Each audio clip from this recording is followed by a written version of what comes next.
What happens when we bring the two together? Grief and sadness and gratitude, appreciation. Yeah. So what the research shows in this expressive journaling is that when people journal, and you can even journal, 20 minutes a day for 3 days, and like you start finding these kind of effects, which is it starts moving you from just being focused on the past into a presence with yourself, into a seeing with yourself. And in starting to, what you start to recognize when you start to analyze people's writing, when they've gone through this expressive writing, is, and you start to say, well, like, what is it that predicts people who do better versus not? It's what predicts people who do better is that they aren't being a Pollyanna. They aren't just being, oh, everyth's great, everything's fine, I should just be grateful because at least I got to spend 15 years with my father. Right. They're not doing that. What they're doing is they are holding their beautiful, positive experiences alongside their tough, difficult experiences, the pain, the regret, and they're starting to generate a sense of insight and meaning.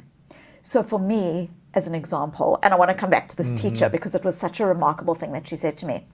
The example was, I kind of found, not to force it or not to contrive it, but when I was doing this writing, that over a period of time, I started to connect with like a sense of resilience in myself.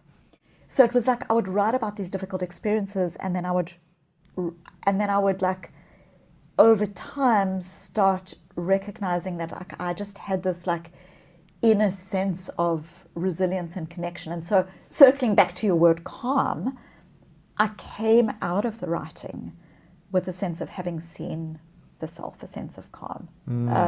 Does that? Yeah, of course. It's interesting because when my father passed earlier this year, and thanks for reaching out and sending me a text, it was really thoughtful.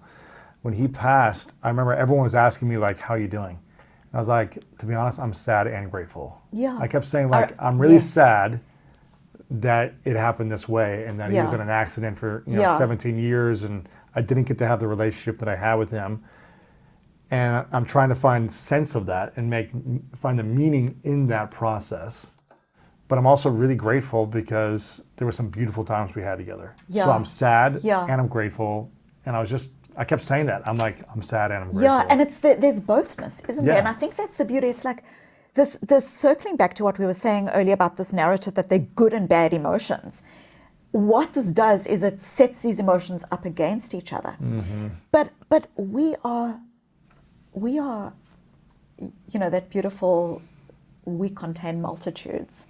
Like we experience more than a single emotion. Right. We can simultaneously hold these things. And so the way that we move into a space of holding them is not by making one of them good and one of them bad, but rather recognizing that what you feel is what you feel. There's such power in the acceptance.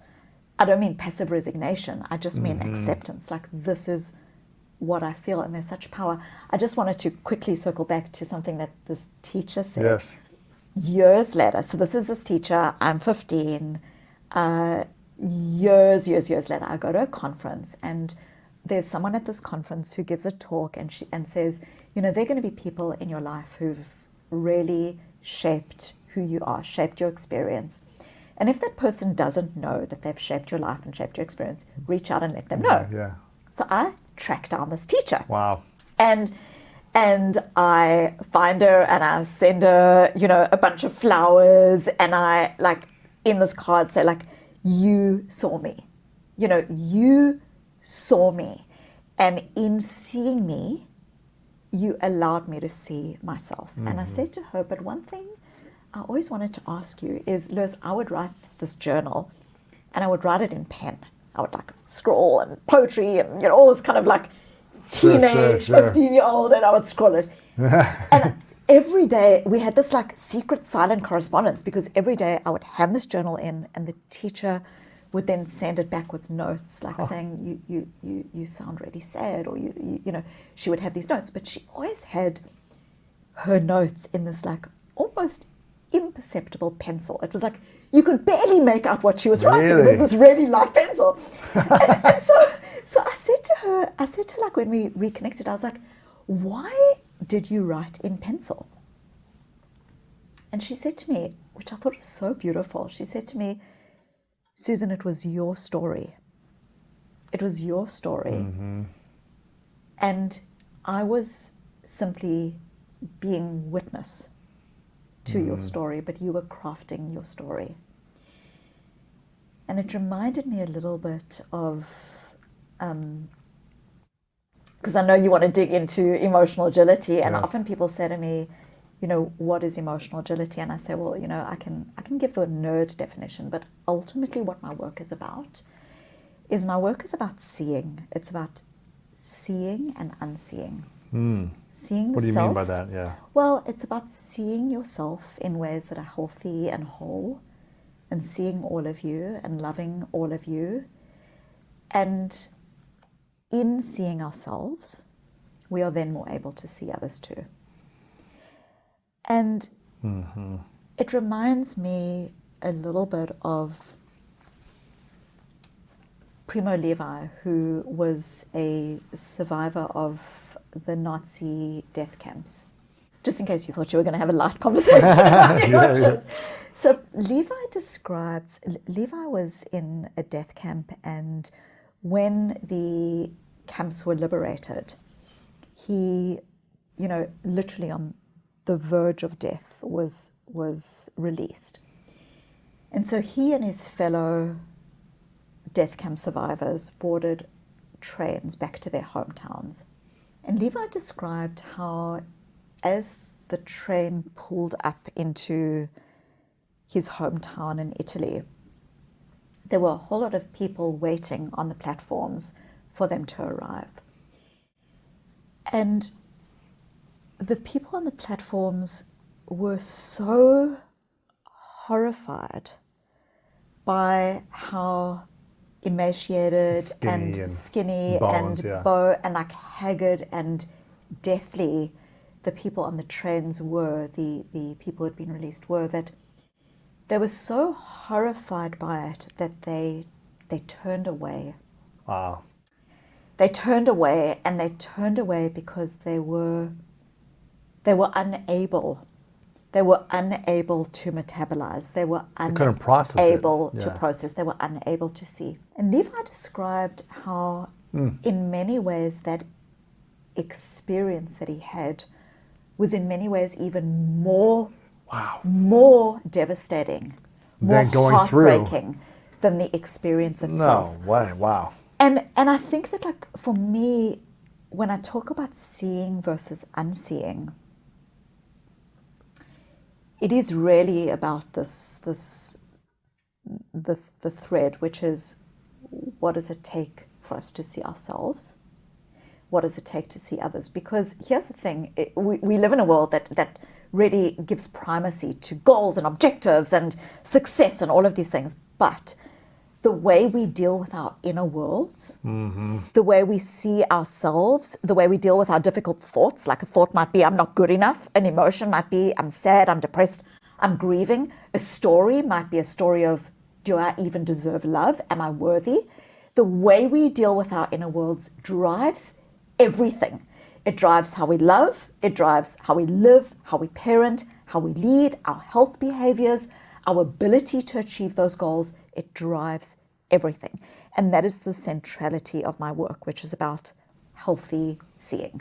And just to kind of, so healthy seeing is about, firstly, holding both the joy and the discomfort together, and recognizing that we don't need to be owned by any of it, because we are more than those things as well, and we are able to move forward towards our values. I'm curious. I think a lot of people would probably admit, maybe not publicly, but they would probably admit to like someone close to them, if they were truly honest with themselves, that for a period of their life, they didn't believe they were worthy of love. Yeah. There's probably a good amount of people in the world that aren't, as adults, good at receiving love. They don't believe they deserve it. And maybe there's a whole nother spectrum of people, that's all they do is they love themselves too much. It's like very narcissistic or something like that. But I think there's a lot of people that doubt themselves. Yeah. And they doubt themselves by certain stories they've told themselves, certain things that have happened in their lives that confirm they're not deserving of love. Yeah. Being picked on, bullied, parents, whatever it might be. Broken up with boyfriend, girlfriend, all that stuff. How do we believe we are worthy of love? How do we learn to believe that we as an individual are deserving of love? Yes, that's such a powerful question. And I just want to kind of circle back. You gave narcissism as an example of self-love. They actually hate themselves the most. Actually, narcissism is a manifestation so inside, right? of very often low self-esteem. Yes. I think one of the most important aspects of this fight for worthiness, really, because that is what it is. And I think that before the interview continues, if you feel like you're not living your most authentic life, not leaning into your purpose, and not living the life that your future self would be extremely proud of, I've written a new book called The Greatness Mindset, and I think you're gonna love this. Through powerful stories, science-backed strategies, and step-by-step guidance, The Greatness Mindset will help you overcome all the different challenges in your life to design the life of your dreams and then turn it into your reality. Make sure to click the link below in the description to get your copy today. Okay, let's get back to this video. all of us as humans at some level fight for worthiness. And I think the really important part of, when I talk about agility versus rigidity, my work is on emotional agility in contrast to emotional rigidity. And so I think what becomes really important in that is if we think about the kinds of thoughts that people have. I've given some examples of like, I'm not good enough, or there's no point in trying, okay?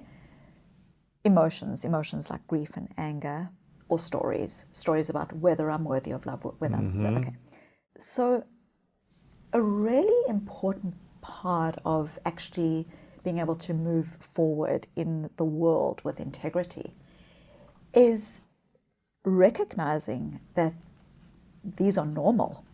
Okay, and this is really, really important. This thought or this feeling that I'm not any enough. Any of it and all of it is actually normal. There is nothing good or bad, right or wrong about saying to yourself, or the automatic thought that says like, gee, I'm going to stuff this up.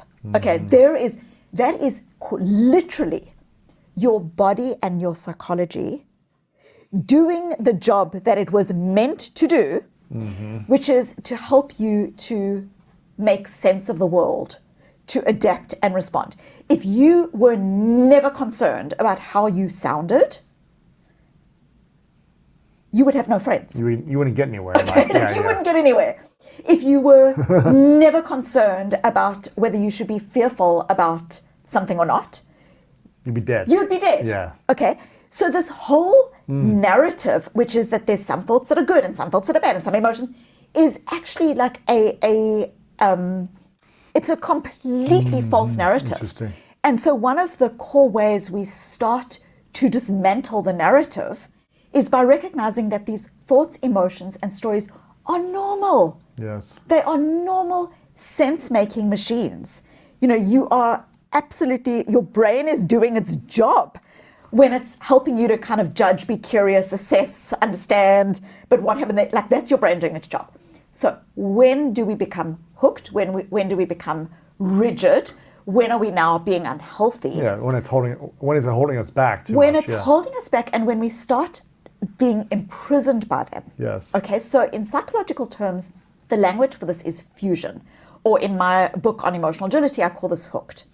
So hooked meaning like trapped in your feelings, thoughts. You can't progress in life. So you're suffering in it. Thought of I'm not good enough, or am I going to succeed at this, or maybe these are normal. Okay, normal. Fusion or being hooked is when you say I'm not good enough, therefore there's no point in me trying. Okay. When you believe it 100%. So what you're starting to do is you're starting to take this normal thought, emotional story, and you are starting to let it define you. Hence the word fusion. You are now fused. Becomes your identity. It becomes it's literally like the emotion owns you rather than you owning it. And this is really important. We own our emotions, they don't own us. So when you talk about how do we move into a space of generating a sense of connection with self and self-worth, firstly, recognizing that the way you've often responded doesn't need judgment. It just needs compassion, because it's hard to human. It's, do you know what I mean? It's hard to human. It is. So there's firstly that. The second thing that becomes important is, and this again connects with this idea of rigidity, which is recognizing that when you were that 5-year-old child and you were learning how to survive, that those strategies that you used at that age were actually functional. Right. In other words, those strategies probably protected you. You know, if you were bullied and therefore you stopped being vulnerable, as an example, that strategy actually was protective. So it was actually a functional strategy.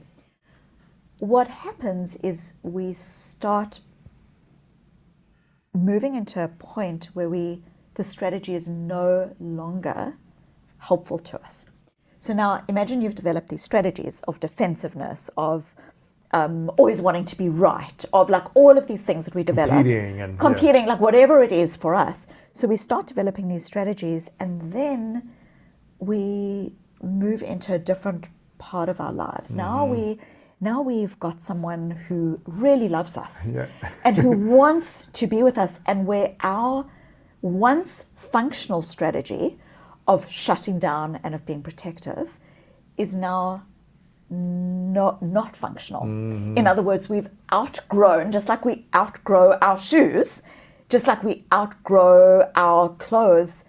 When we move into different phases of our lives, we outgrow strategies. And so it becomes really important, this is where these emotional agility skills come in, to recognize that when we are hooked, we are often not sensitive to the context. We often aren't seeing the person in front of us. Right. We're seeing the 5-year-old who is fighting for survival.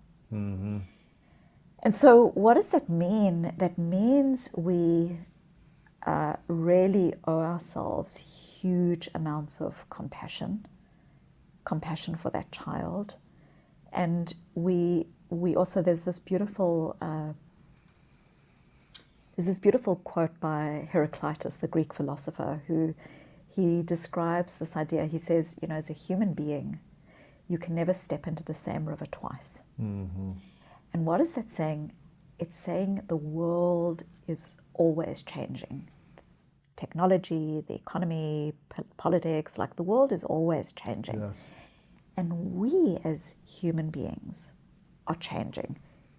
If we didn't, there would be something wrong with us. Yeah. And so with change comes confusion, comes difficult emotions, Yes. comes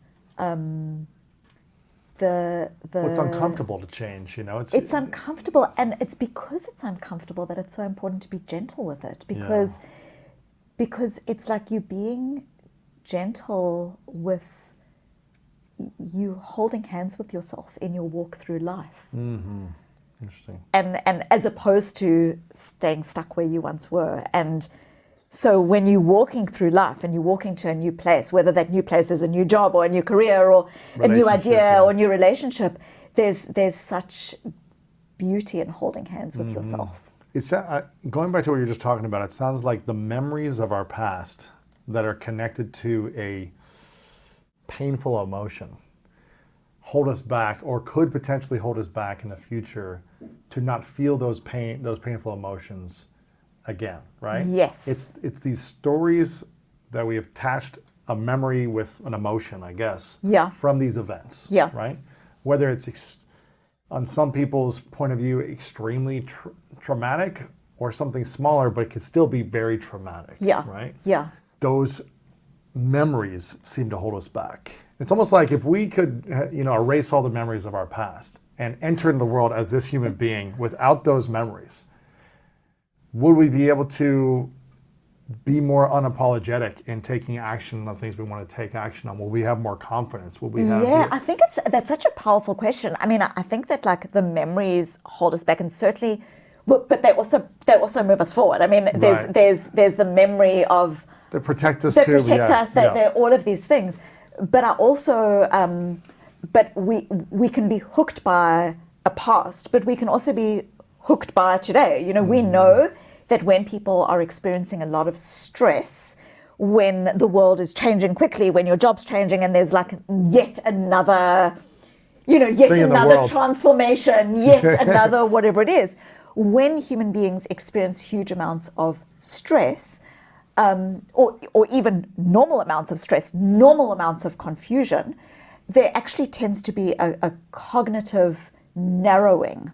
And so what I mean by this is we tend to, as we experience more ambiguity and more stress or more technology, it's almost like the technology has outpaced our human capacity to deal with it. Because human beings, if we think about the evolutionary survival mechanism, when we are experiencing stress and threat, there is a perceptual narrowing, literally a cognitive narrowing. Focus. So there's a focus. And that focus might be, I'm hooked on being right in my Twitter feed.